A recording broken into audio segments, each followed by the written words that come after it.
میگوید که یک روز پیغمبر خدا در مسجد نشسته بودند. در مسجد نشسته بودند، به ناگاه یک مرد از همان زمانهای جاهلیت پیش از اسلامی نزد پیغمبر آمدند و گفتند پیغمبر خدا یک سوال بر تو دارم. گفت چی سوال داری؟ گفت من زمانهایی که از اسلام درک نداشتم یک دختری داشتم، تخمین 4 سال بود یا 5 سال بود، با من بسیار انس گرفته بود. هر جایی که می رفتم همراه من می رفت و هر کاری که می گفتم برای من یاردم می داد و برای خود این بودن دختر را در خانه عار می دانستم، ننگ می دانستم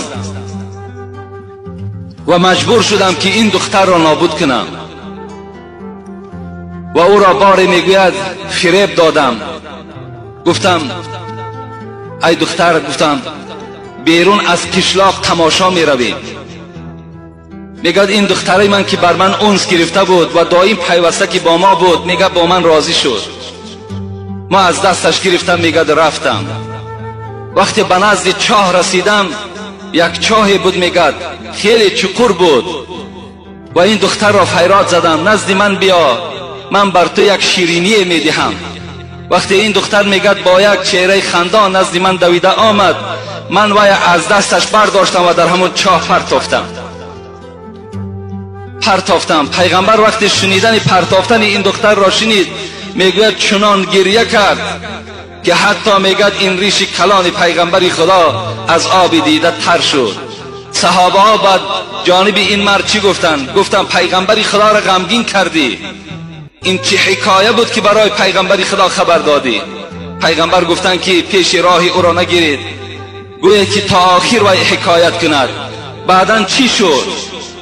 وقتی تو وی را در چاه پرتافتی، بعد چاه پرتافتن چه حالت رخ داد؟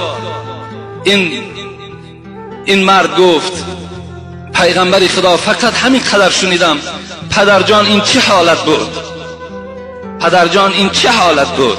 این سخن از زبان همان دخترم شنیدم، دیگر چیزی از زبان اون نشنیدم. نمیدانم حالی وی دیگر چی شد. این کودک ها به ای ذنب قتلت، روز قیامت از همین پدرها و از همین مادرها می پرسیدند. حتی پیغمبر خدا می گوید چنگ در سینه های مادر می زده است و می گفت از بهر چی مرا قتل کردی؟ آیا من چی گناه داشتم در دنیا؟